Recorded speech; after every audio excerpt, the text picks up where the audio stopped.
Jin itu kalau terminologi fikih itu beda dengan yang di terminologi tafsir. Yang di tafsir juga beda dengan yang di terminologi perdukunan. Itu ada disiplinnya sendiri-sendiri. Jadi begini, Sulaiman itu mempekerjakan jin yang bisa iman apa jin yang setan tidak bisa iman? Enggak, sing mbok ilingi, sing mbok ilingi. Jin yang setan apa jin sing Aladin sing kena mbok kongkon?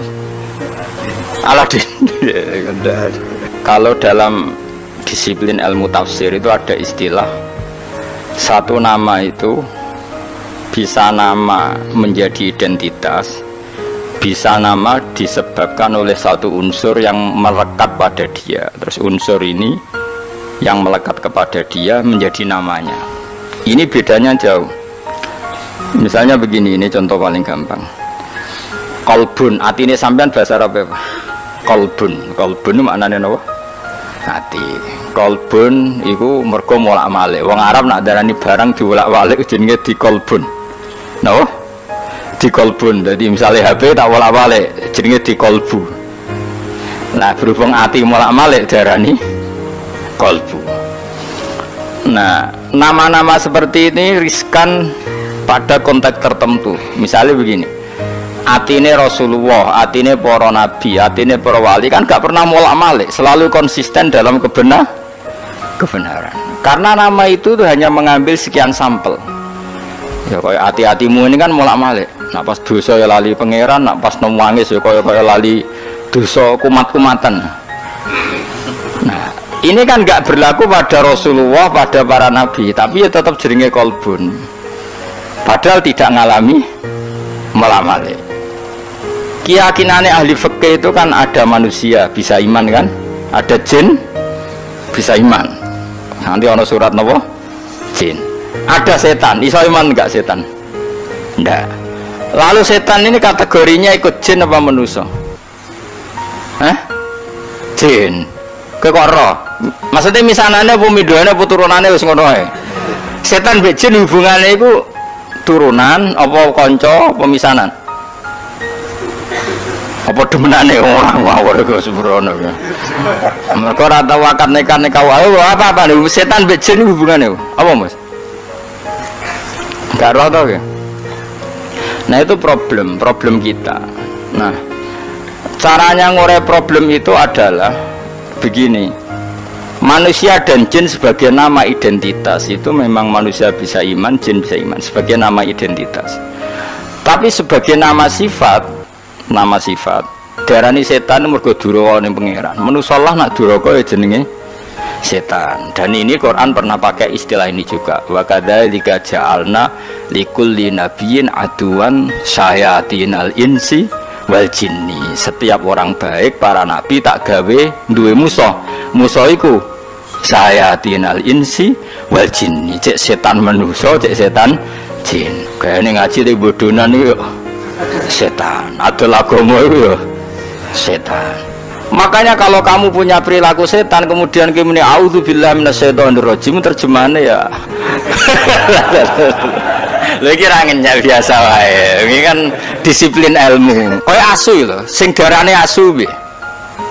Hewan tertentu sing begitu jenenge asu. Kadang ndak perilaku tertentu sing kelakuane ngono ya asu, sehingga gerwono ngakal wasu.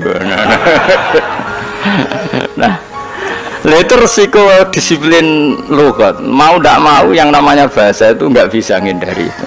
Sehingga zaman Abu Jahal urip, Kanjeng Nabi nak nyelok ya Fir'aun hadil ummah, Fir'aun umat iki ya Abu Jahal. Kalau ada orang perusak Nabi riyen nggih nak duka nggih Dajjal hadil ummah. Jadi si Dajjal ya iki. Nama itu ada dua, ada yang namanya ghalabat alaihil ismiyah, nama yang jadi diri karena jadi identitas. Ada nama yang diambil dari satu dua sifatnya kemudian identik. Nah ini yang riskan rubah-rubah, riskan rubah-rubah. Kayak gini loh, jin dan setan itu habitat yang berbeda. Tapi kadang setan oleh Allah disebut jin, tapi bukan dengan makna identitas, tapi makna sifat, yaitu makna unsur. Jin itu sesuatu yang enggak kelihatan disebut apa? Jin. Makanya orang gila disebut majnun karena masturul akli, akalnya ketutupan.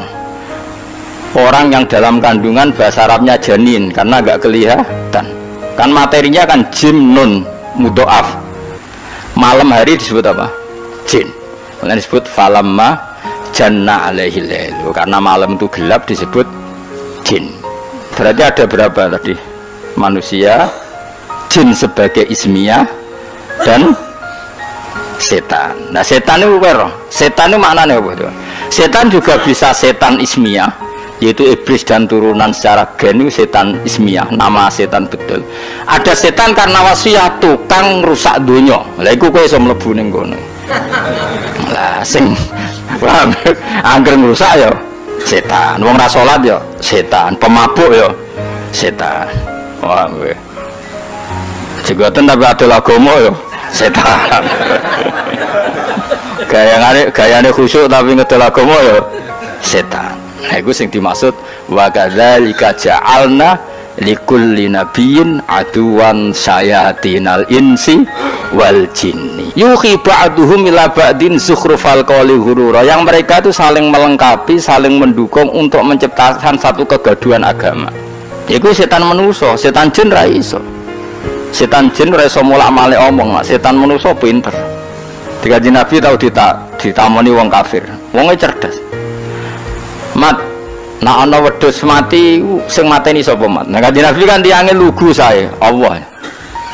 Agamamu aneh, mat. Sing dipateni Allah langsung haram, sing diliwat manusa kok halal. Kudune sing dipateni Allah langsung orisinil iku kudune halal.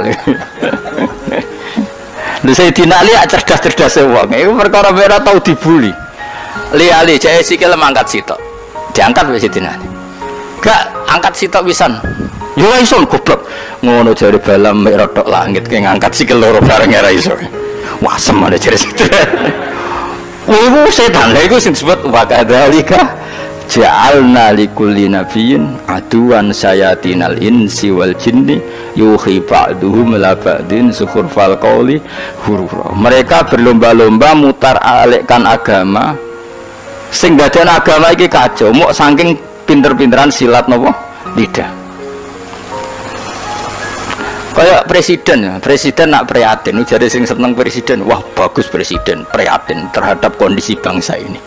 Jadi keras seneng, prihatin terus, gak dijawabane kan bingung, aku bingung. Sebenarnya sing darani bingung prihatin. Misalnya no presiden ngomong ini, cobalah carikan solusi bangsa ini.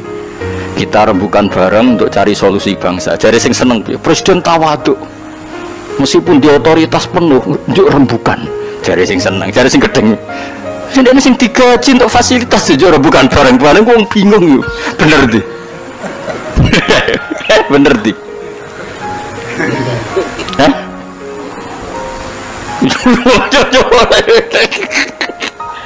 Lah repotnya omongan iso diolak.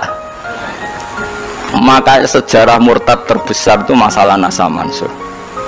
Di Kanjeng Nabi urung tahu diingkari sebagian wong koyok masalah Nasa Mansur. Nasa Mansur itu satu ketetapan hukum kemudian direvisi oleh hukum yang lain. Yahudi sewenang. Akhirnya sahabat sing awam, sing gak pati terpelajar diparani Yahudi. Delok wong sing mbok nut hukum mbok digoda ganti, mergo dekne bingung.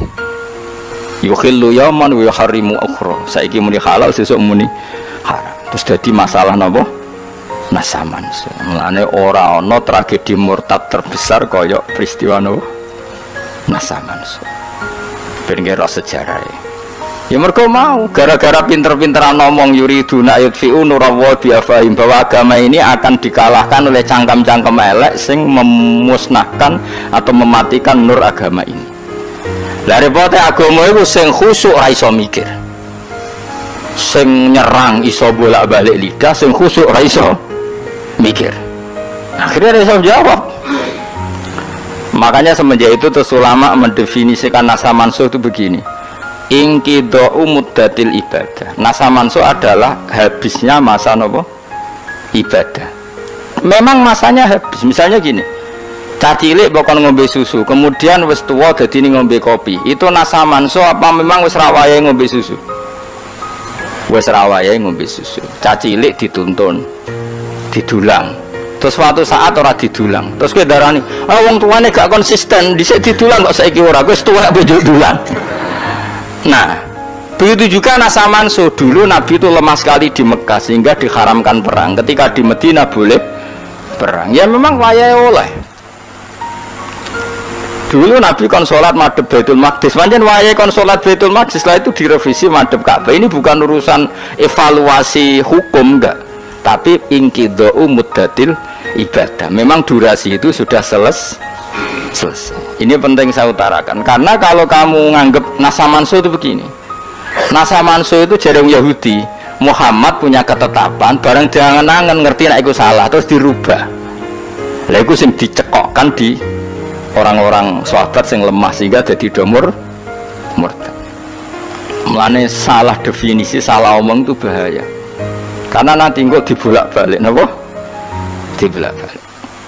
Itu disebut wa idza badalna ayatam makana ayah, terus dikai jumlah muqtaridah wa wau a'lamu bima yunassil. Niku ajane waqaf. Qalu innama anta napa muftar. Jika satu ayat ketentuannya diganti ayat yang lain, itu menjadi ajang orang-orang kafir mengkritik Muhammad. Dianggap Nabi ku napa? Gawe ketetapan hukum terus getun atau ngevaluasi kemudian dirubah lagi. Lah itu sing dadekno murtad. Makanya kita tidak boleh mendefinisikan Nasa Manso begitu, tidak boleh. Saya alhamdulillah ngajar tafsir di mana-mana, termasuk ngajar di sekolah sarang itu saya berkali-kali, kamu jangan salah definisi. Kalau salah definisi ku repot. Itu tadi, nak mbok Nasa Manso adalah ibadah yang dirubah Allah karena satu maslahat. Kesannya kan Allah mengevaluasi. Mana mungkin Allah mengevaluasi? Allah sudah versioning azali, nak kita akan ngalami seperti ini. Jadi gak perlu dievaluasi. Memang ada ibadah yang masanya selesai. Jadi ajane Nasa Manso nambah angan-angan biasa. Waya Ramadan ya poso, kok Ramadan entek ya ora usah poso, kan selesai. Anyaran Islam karena lemah ya ora usah perang, sedigo modal lho apa. Bareng ini Madinah kuat kok dilarani ya perang, kan ya normal wae. Susahnya apa nganalisis Nasa? Cah cilik ya normalnya cilik digandeng. Bareng tuwek buarno corokno setua kok Jawa gandeng. Itu Nasa Manso apa normal? Normal kan? Nah, kita harus terlatih begitu untuk menganalisis Nasa Manso. Sebelum orang Yahudi Nasrani ngeritik Kanjeng Nabi, Nasa Manso jarene apa? Muhammad ragu terhadap apa yang dikatakan, sehingga sering melakukan revisi